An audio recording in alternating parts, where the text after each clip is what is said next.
미션 let's go 저 건물을 찾으러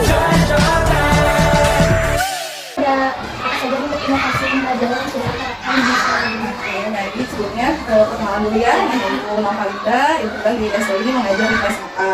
Kemudian tadi bertanya apa inovasi yang ada di SD ini sudah banyak yang diterapkan, pembelajaran yang untuk siswa, ya, kemudian belajar di luar kelas, kemudian membuat anak menjadi lebih kreatif, memberikan pembelajaran yang menyelesaikan lingkungan di sekitar kita.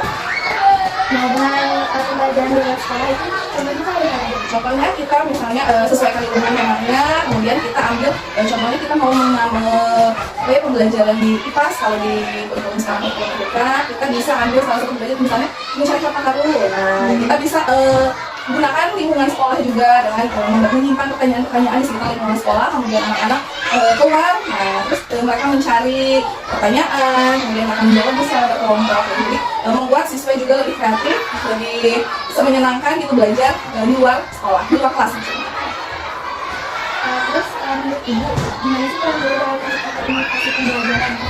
Peran guru dalam menciptakan inovasi pembelajaran itu sangat berpengaruh ya. Jadi sebelum kita mulai masuk ke kelas, sebelum kita mulai belajar itu kita harus memiliki tujuannya mau di kelas itu mau memberikan materi seperti apa supaya anak tidak mudah bosan gitu. Jadi sudah dipersiapkan dari sebelum masuk kelas, pembelajarannya seperti apa, metodenya seperti apa gitu. Jadi supaya anak-anak kita sudah menyampaikan materi itu anak-anak tidak bosan dan lebih antusias belajar. Terus menurut Ibu, seberapa penting peran guru untuk pendampingan di sekolah? Sangat penting karena peran guru yaitu kita harus jadi jangan membiarkan anak-anak kita diberi materi hanya diberikan saja tapi tidak ada pendampingan. Nanti kan kita berikan juga penguatan bahwa materi yang sudah diajarkan ini kita kuatkan lagi dengan peran kita mendampingi anak-anak. Jadi supaya anak-anak itu kemana-mana. Oh ya sudah mereka mencari pengetahuannya, mencari materinya, kemudian kita kuatkan lagi dengan penguatan.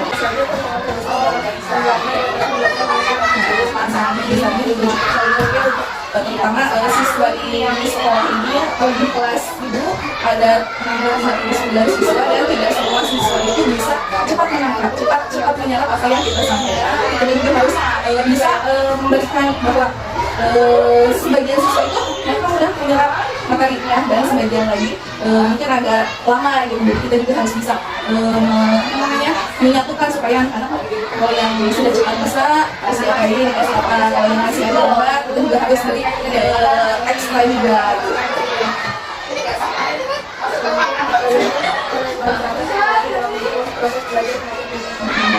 Alhamdulillah di sini juga sudah digunakan selain kita belajar di lingkungan sekolah, kita juga bisa menggunakan proyektor yang fokus. Jadi ketika anak-anak belajar kelas, kita bisa mencari materi-materi ya. Sekarang udah banyak materi di digital, jadi kita bisa menonton, bisa memberikan materi anak-anak dengan menggunakan fokus. Jadi supaya anak juga walaupun belajarnya dalam kelas, mereka bisa menyenangkan, gitu, bisa asik menerima materinya. Metode pembelajaran apa yang ya kita juga sesuaikan dengan keadaan kelas. Jadi semua metode pembelajaran bisa dilakukan di kelas gitu, tapi kita lihat juga dengan kemampuan anak di kelas. Jadi sebenarnya mungkin di satu materi kita bisa pakai PBL gitu, mungkin di materi lain kita bisa pakai metode yang lain. Jadi kita sesuaikan dengan tujuan materi yang akan disampaikan, kemudian dengan kemampuan anak di kelas.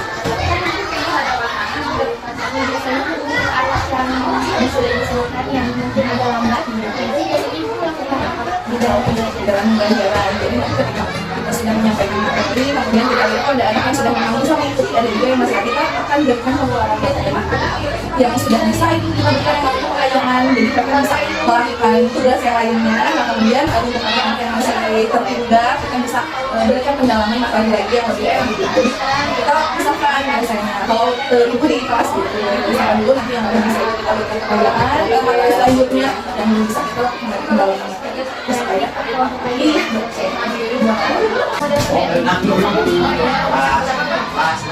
kelas itu model PBL ini kan biasanya kita ada satu kalau kurikulum mekanisme sekarang kalau ibu tuh biasanya di hari Jumat dan kita lihat materinya, udah dilihat materinya kita buat dikelompokkan di lapangan, kita misalnya membuat apa ini harus sesuai dengan materi yang hari itu diajarkan. biasanya kalau untuk membuat proyek-proyek itu kita kelompok kan, jadi satu kelas itu membuat 4 sampai 5 kelompok, kemudian mereka berkelompok mengerjakan proyek. Berarti masih P5 ya? Iya, kalau sekarang kurikulum PK itu masih P5, jadi nanti banyak produk yang akan nanti dipajang, dipamerkan ketika ada gebiar P5. Terus manfaat pendekatan kurikulum ADH ini apakah dibutuhkan? Untuk pendekatan kurikulum ini membuat anak lebih bisa berkreasi, membuat anak menjadi lebih kreatif lagi. Karena kan mereka juga diharuskan kan mencari sendiri dulu materinya, kita guru di sini sebagai pembimbing gitu, sebagai tutor gitu yang nanti akan memberikan penguatan di akhir gitu. Jadi anak-anak itu lebih kreatif sih, anak-anak jadi lebih bisa memunculkan rasa ingin tahunya, lebih bisa mencari sendiri apa yang ada di materinya yang diajarkan pada hari itu. Nah nanti kita dulu memberikan penguatan ketika mereka sudah mendapatkan materi yang akan disampaikan. Oh ya, kan kalau teknologi itu banyak juga sekali banyak anak yang terlibat. Nah, banyak juga anak yang terlibat. Untuk mengatasi itu Kalau untuk teknologi apalagi sekarang ya udah hampir semua anak itu udah tahu yang namanya gadget ya, tahu yang namanya HP. Nah kita selalu berikan pemahaman sekolah sebelum kita mulai kelas bahwa teknologi gadget yang sekarang sekali dipakai tidak untuk disalahgunakan. Misalkan sekolah boleh bawa HP asal ada tujuannya. Karena kita mau memberikan kuis karena kan kita selalu dalam beberapa bulan, misalnya dalam sebulan sekali atau sebulan sekali itu mau memberikan soal ulangan untuk misi. Silahkan kalian boleh gunakan. Tapi kalian mau mencari daya silahkan gunakan ya seperlunya. Yang jelas didampingi. Kalau misalnya didampingi oleh guru, kalau di rumah didampingi oleh orang tua. Jadi anak-anak tidak nggak tahu cara penggunaan HP kayak gimana gitu ya. Tapi tidak menyimpang juga, jangan sampai menggunakan gadget, menggunakan HP untuk hal-hal yang lain. Sekarang kan bisa mencari apapun ya di HP gitu, mencari cerita-cerita mereka yang harus diberikan di Indonesia. Dan kita harus selalu kasih tahu anaknya, kalian harus gunakan HP, kalian harus gunakan gadget, tapi dalam konteks fisika. Misalnya kita mau ulangan, kadang supaya anak-anak yang bawa HP mau ulangan, kita harus ulangan harus serius. Jadi anak-anak udah bisa mengakses.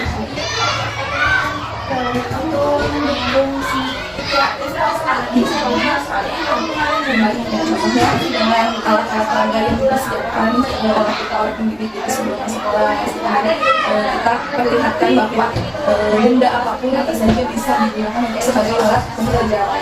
Jadi kita sering-sering ketika mau kelas itu sudah membawa perangkat ajar gitu. Jadi anak-anak ini misalnya pembelajaran IPA tentang tumbuhan, kita bawa contohnya tentang tumbuhan. Nah, tumbuhan itu ada yang namanya fotosintesis. Bagaimana caranya? Nah, kan anak-anak oh iya Bu, saya tahu caranya harus bagaimana, kemudian baru kita praktekkan. Jadi nanti itu akan terus menumbuhkan kreativitas anak gitu. ada dampak kenaikan dulu sekarang itu yang paling aktif karena sebenarnya pendidikan belajar di sekolah Dampaknya dampak positifnya yaitu tadi sudah dikatakan bahwa anak itu menjadi lebih kreatif, menjadi lebih menyenangkan untuk belajar. Dampak positifnya mungkin ada beberapa siswa yang akan bekerja, jadi tidak semua siswa yang bisa mengikuti dengan kita berinovasi, kita membuat suatu inovasi pembelajaran, tidak semua siswa itu bisa langsung sama. Artinya ketika itu misalkan kelas itu 39 anak, tidak 39 anak itu bisa langsung paham gitu. Ketika kita memberikan pembelajaran melalui inovasi, ada aja yang masih kurang. Nah itu juga yang harus kita pikirkan lagi, bahwa anak-anak yang nanti tertinggal ini dengan anak-anak yang lebih cepat ini harus supaya dia memang jadi sama gitu. biasanya kalau ini bagaimana caranya suatu inovasi pembelajaran di Kalau istilahnya setelah kita melakukan pembelajaran ada yang namanya evaluasi. Jadi kita selalu berikan evaluasi ya pembelajaran. Tapi ketika bahwa berapa persen anak yang sudah bisa mengikuti pembelajaran tersebut, berapa persen anak yang belum bisa mengikuti. Jadi kita bisa lihat bahwa kalau misalkan anak yang sudah bisa mengikuti dengan lebih banyak, itu sudah berarti bahwa anak-anak sudah berhasil melakukan pembelajaran. Jadi mungkin di kurikulum mereka ini lebih menyenangkan untuk anak atau lebih menyulitkan mereka. Kalau menurut itu sekolah dari kelas itu ya memang itu tadi anak-anak lebih senang karena belajarnya tidak harus melalui kelas, tidak terpaku pada ayo materi ini harus di kelas terus kita bisa ambil lingkungan kelas kita sekolah gitu. Jadi kesan yang juga memang menyenangkan untuk anak lebih semangat belajarnya. Oke, kalau kita dari anak ataupun orang tua?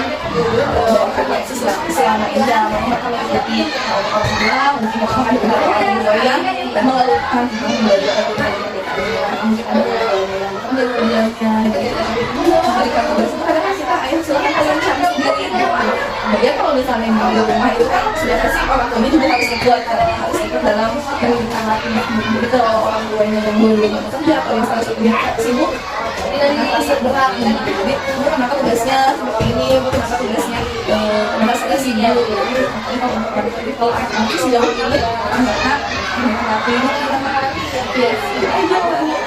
Nah, pertanyaan aku ini bagaimana cara ibu untuk mengatasi permasalahan yang pasti setiap anak itu berbeda yang mana ibu dan membawa lagi pulang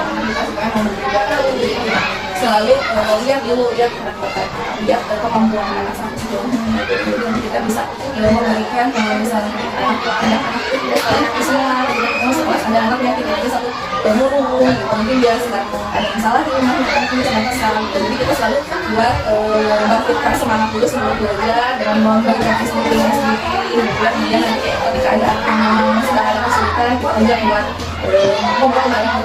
Kita